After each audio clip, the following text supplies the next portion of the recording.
नमस्कार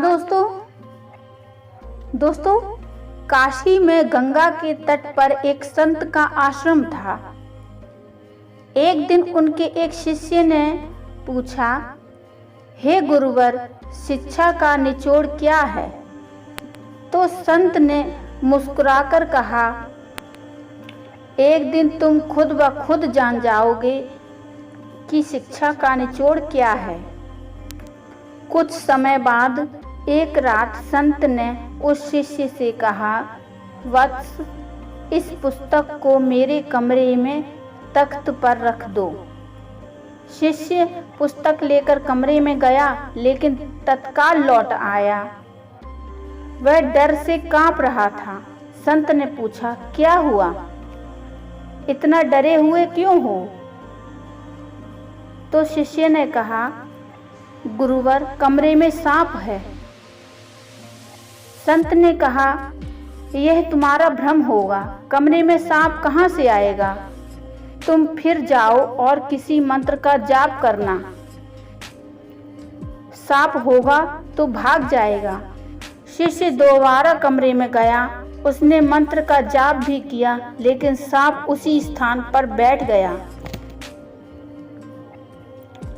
वह डरकर फिर बाहर आ गया और संत से बोला, सांप वहां से जा नहीं रहा है। संत ने कहा, इस बार दीपक लेकर जाओ, सांप होगा तो दीपक के प्रकाश से भाग जाएगा।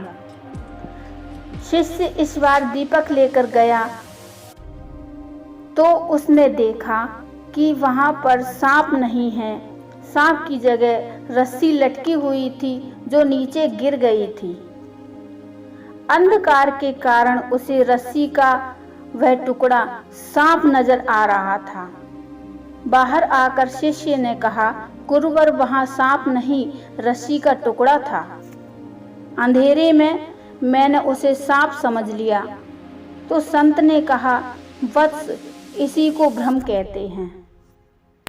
उस संत ने कहा, यह तुम्हारा भ्रम होगा, इसी को भ्रम कहते हैं। संसार गहन भ्रम जाल में जकड़ा हुआ है। ज्ञान के प्रकाश से ही इस भ्रम जाल को मिटाया जा सकता है, लेकिन अज्ञानता के कारण हम बहुत सारे भ्रम जाल पाल लेते हैं और आंतरिक दीपक के अभाव में उसे दूर नहीं कर पाते। यह आंतरिक दीपक का प्रकाश संतों और ज्ञानियों के सत्संग से मिलता है। जब तक आंतरिक दीपक का प्रकाश प्रज्वलित नहीं होगा, लोग बाग भ्रमजाल से मुक्ति नहीं पा सकेंगे।